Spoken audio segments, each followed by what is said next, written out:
నమస్తే welcome to టీ10 Greenland ఆక్రమణ Gaza ఆక్రమణ వంటి విషయాలపై భారత్ నోరు మెదపకపోవటం ప్రపంచ రాజకీయాల్లో భారత్ స్థానాన్ని మసకబారుస్తున్నాయి. ఈ వారం ప్రధాని మోడీ వాషింగ్టన్ పరిగెత్తడాన్ని రెండు కోణాల్లో చూడాలి.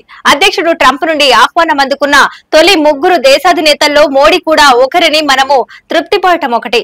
ఈ వాదన ఢిల్లీ పత్రికల్లో ప్రముఖంగా వస్తుంది. ఈ ఆహ్వానం కేవలం భారత్ అమెరికా మధ్య ఉన్న దౌత్య సంబంధాలకు నిదర్శనం మాత్రమే కాదని మోడీ ట్రంప్ ల మధ్య ఉన్న పర్సనల్ కెమిస్ట్రీకి చిహ్నమని వ్యాఖ్యానిస్తారు. ఒకే గూటి పక్షులని భారత్ అమెరికాకు ముఖ్యమైందని, అమెరికా భారత్ కు ముఖ్యమైందన్న వాదనలు కూడా వినిపిస్తాయి. సమఉజ్జీలు అన్న వాదనను ప్రశ్నించేది రెండో కోణం. ట్రంప్ మరెవరిని తనకు సమఉజ్జీ అని అంగీకరించరు. నిజానికి ట్రంప్ రెండోసారి ప్రమాణ స్వీకారం చేసిన తరువాత అమెరికా పర్యటించిన రెండు దేశాల నేతలు అంతర్జాతీయ వ్యూహంలో అమెరికాకు జూనియర్ భాగస్వాములే. ఒకరు ఇజ్రాయెల్ అధ్యక్షులు, మరొకరు జపాన్ ప్రధాని. అమెరికా ప్రత్యక్ష సహకారం వల్లనే ఇజ్రాయెల్ ఇరుగు పొరుగు దేశాలతో చేస్తున్న యుద్ధాల్లో బతికి బట్టకట్టగలిగింది. గెలిచిన దేశాలను ప్రపంచంలోని అతిపెద్ద రియల్ ఎస్టేట్ డీలర్ కు అమ్మటానికి ఈ పర్యటనను ఉపయోగించుకున్నారు. ఇక జపాన్ ప్రధాని ట్రంప్ తో ఫోటో దిగితే దేశీయ రాజకీయాల్లో తనకు 4 మార్కులు పడతాయని ఆశగా ఎదురుచూస్తున్న నాయకుడు షిగెరు ఇషిబా ట్రంప్ మొదటి దఫా అధ్యక్షుడిగా ప్రమాణ స్వీకారం చేసిన తర్వాత తలుపు తట్టిన జపాన్ ప్రధాని షింజో అబేకు ఇషియా పాలిపోయిన ప్రతిబింబమే. ట్రంప్ తో జపాన్ కు కలిగే ప్రయోజనం ఏమిటన్న విషయంలో కనీసం షింజో అబేకు కొన్ని ప్రశ్నలన్నా ఉన్నాయి. అప్పట్లో ఆయన పదవికి వచ్చిన ముప్పేమీ లేదు. చైనా ప్రీమియర్ షీ జిన్పింగ్ కు తొలి ఆహ్వానం పంపుతాడేమో అన్న ఆందోళనలతో వికచచ్చి ఉన్నాడు ఇషిబా. చైనా కోసం జపాన్ ను అమెరికా పసిఫిక్ సముద్రంలో ముంచుతాడా, అమెరికా చైనాల జోడి తూర్పు తీరంలో జపాన్ పలుకుబడిని కట్టడి చేస్తుందా వంటి భయాలున్నాయి ఇషిబాకు. అమెరికాతో గోకుంటే తమకు జరిగే నష్టమేమిటో తెలిసిన దేశాలు జపాన్, ఇజ్రాయెల్. భారతదేశం విశ్వబంధు అని చెప్తారు. ఈ రెండు దేశాల రక్షణ వ్యవస్థలు అమెరికా పైనే పూర్తిగా ఆధారపడి ఉంటాయి. అందువలనే ఈ రెండు దేశాలు అమెరికాకు జూనియర్ భాగస్వాములుగానే వ్యవహరిస్తున్నాయి. చతుర్భుజిలో ఆస్ట్రేలియా, జపాన్లు అమెరికాకు జూనియర్ భాగస్వాములుగానే ఉన్నాయి. ఈ కూటమిలో భారతదేశం ఒక్కటే తనదైన ఆలోచన వ్యవహార శైలి కలిగి ఉన్న దేశం. భారతదేశం విశ్వబంధు అని చెప్తారు.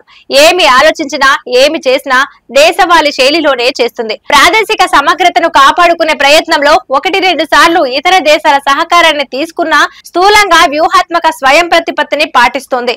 ఇజ్రాయెల్ ను ఏర్పాటు చేసినట్లు పశ్చిమ దేశాలు భారతదేశాన్ని ఏర్పాటు చేయలేదు. తనదైన నాగరికత కలిగిన దేశం, దీర్ఘకాల వలస పాలన కింద నలిగిన దేశం. వలస పాలనకు వ్యతిరేకంగా భారతదేశం సాగించిన మహోన్నత పోరాటం సామ్రాజ్యవాద, వలసవాద వ్యతిరేక పోరాటాలకు స్ఫూర్తినిచ్చింది. దక్షిణార్ధ గోళంలో మన దేశమే నాయకురాలు. మన గొప్పతనం గురించి పక్కన పెడితే మనకున్న పరిమితులు, బలహీనతలు మనకున్నాయి. ట్రంప్ లాంటి నియంతృత్వ పోకడులున్న వ్యక్తితో వ్యవహరించేటప్పుడు ఎందుకు ఆందోళనకు గురవుతోంది? అమెరికాతో నిలకడైన సంబంధాలు కోరుకోవడానికి ప్రధానంగా 2 కారణాలున్నాయి. చైనా ఎదుగుదల నేపథ్యంలో ఆసియా ఖండంలో బలాబలాల విషయంలో తనదంటూ పాత్ర పోషించాలన్న కాంక్ష భారతదేశానికి ఉంది. ఈ విషయంలో భారత్ అమెరికా దోస్తీ చైనాతో వ్యవహరించేటప్పుడు ఉపయోగపడుతుంది. అయితే ఇది ఉభయులకు ప్రయోజనం కలిగించే అంశమే. Trump China premier Xi Jinping కు కాల్ చేసి మాట్లాడినందువలన మనం మరీ అంత కంగారు పడిపోయి హైరాణ చెందాల్సిన అవసరం లేదు. అది కూడా అందరికీ కనిపించేలాగా. ఈ 2 నెలల్లో భారతదేశం వ్యవహరించిన తీరు గురించి రానున్న 25 ఏళ్ల పాటు అంతర్జాతీయ రాజకీయాల్లో చర్చిస్తూనే ఉంటారు. వాషింగ్టన్ కేంద్రంగా పనిచేసే పీటర్సన్ ఇన్స్టిట్యూషన్ లో పనిచేసే ఫ్రెడ్ బెర్గ్స్టన్ ప్రపంచం మొత్తం అమెరికా, చైనాల చెప్పు చేతుల్లో ఉండాల్సి వస్తుందని అంచనా వేశారు. ఈ కూటమికి కిమెరా అని పేరు కూడా పెట్టారు. ఇంకా చెప్పాలంటే ఆ పరిస్థితులే వచ్చి అమెరికా, చైనాలు మొత్తము ప్రపంచాన్ని చెరిసగం పంచుకొని ఏలాలనుకుంటే ఆపే శక్తి భారత్ కు లేదన్న వాస్తవాన్ని మనం ఒప్పుకోవాలి. ఇప్పుడున్న ప్రపంచ శక్తుల పొందికతో జాగ్రత్తగా వ్యవహరించటంలోనే భారత్ ప్రయోజనాలు దాగి ఉన్నాయి. మనమేదో కొత్త అంతర్జాతీయ బలాబలాలను నిర్మించాలనుకోవటం సాహసమే అవుతుంది. అమెరికా, చైనాల మధ్య ఉన్న వివాదాలు, సయోధ్యలను భారతదేశం తనదైన సామర్థ్యంతో ఎదుర్కోవాలి.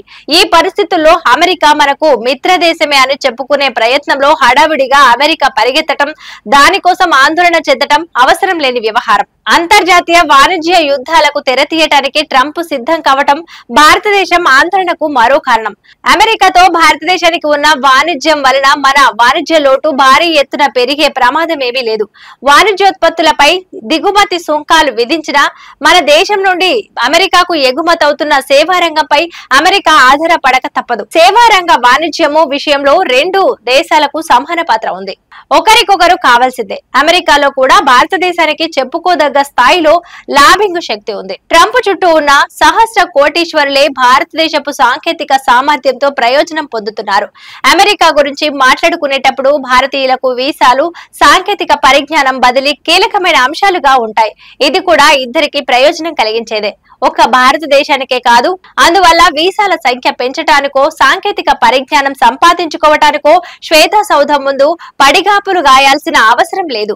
ప్రశ్న యుద్ధం తారాస్థాయిలో ఉండి ముఖాముఖి చూసుకునే పరిస్థితి కూడా లేనప్పుడు సైతం భారతీయులకు వీసాలు వచ్చాయి. అమెరికా పారిశ్రామిక రంగానికి కావలసిన మేధో సంపదను తరలించుకుపోవటానికి వెనకడలేదు. గత 4 దశాబ్దాల్లో లక్షలాది మంది భారతీయులు కావాలనే అమెరికాకు వెళ్లారు. వాళ్ల కోసం ఏ ప్రభుత్వము ప్రత్యేకంగా బేరసారాలాడలేదు. మరోవైపు అమెరికాకు అనుంగు మిత్రుడుగా ఉన్న మోడీ ప్రభుత్వం అక్రమంగా ప్రశ్నించాలన్న పేరుతో భారతీయులకు బేడీలు వేసి తరలించటాన్ని అడ్డుకోలేదు. కనీసం నిరసన కూడా వ్యక్తం చేయలేదు. భారతీయులకు జరిగిన అవమానానికి నిరసన వ్యక్తం చేస్తే మిన్ను విరిగి మీద పడేదేమీ లేదు. దౌత్య పరిస్థితులు పెరుగుపడ్డ తర్వాత అమెరికా పర్యటనకు వస్తామని వాయిదా వేసుకుంటే దేశ ప్రతిష్ట మరింత పెరిగేది. అమెరికాలో పరిస్థితులు నిలకడ స్థితికి వచ్చే వరకు ప్రధాని తన పర్యటనను వాయిదా వేసుకున్నా వచ్చే నష్టమేమీ లేదు. ప్రతి చిన్నదానికి అమెరికా పైనే ఆధారపడ్డ లాటిన్ అమెరికా దేశాలు, మెక్సికో, కెనడాలు ప్రదర్శించినంత బింకాన్ని సైతం భారతదేశం ప్రదర్శించలేకపోవటం విచారించదగ్గ విషయం. ఇంతటి వివాదాస్పద సందర్భంలో ట్రంప్ కు ప్రేమ పావురాలను పంపడం వర్ధమాన దేశాల నేతగా భారతదేశానికి ఉన్న పేరు ప్రతిష్టలను మసకబారుస్తోంది. దక్షిణాఫ్రికాలో జరుగుతున్న G20 సమావేశాలకు హాజరు కానని, దక్షిణాఫ్రికా ప్రభుత్వాన్ని గుర్తించేందుకు తాను నిరాకరిస్తున్నానని అమెరికా విదేశాంగ శాఖ మంత్రి మార్కో రూబియో ప్రకటించారు. G20 సమావేశాలు ఏర్పాటు చేయటానికి ఊరువాడ ఏకం చేసి మరీ ప్రచారం చేసిన కేంద్ర ప్రభుత్వం ఈ ప్రకటన పట్ల కనీసం పల్లెత్తి మాట అనలేకపోయింది. గ్రీన్లాండ్, గాజా లాంటి దేశాలను అమెరికా దురాక్రమణను ప్రశ్నించలేకపోవటం కూడా స్వతంత్ర దేశంగా మన దేశ ప్రతిష్టను మసకబారుస్తోంది. మన దేశం సర్వ స్వతంత్రంగా వ్యవహరించగలుగుతుందన్న నమ్మకంతోనే అనేక దేశాలు ఐక్యరాజ్య సమితి భద్రతా మండలిలో మన దేశానికి స్థానం దక్కాలని మద్దతు పలికారు. వలసవాద వ్యతిరేక వారసత్వాన్ని కొనసాగిస్తుందని, సాయుధ సైనిక కూటములో చేరకుండా తటస్థంగా ఉంటుందని నమ్మాయి. నేతన్యాహు లాంటి రక్త పిపాసి తర్వాత ట్రంప్ ను కలిసేందుకు ఉవ్విల్లూరటం మోడీకి గాని దేశానికి గాని ప్రతిష్ట పెంచే చర్య కాదు. ఇది బట్ న్యూస్. చూస్తూనే ఉండండి T10.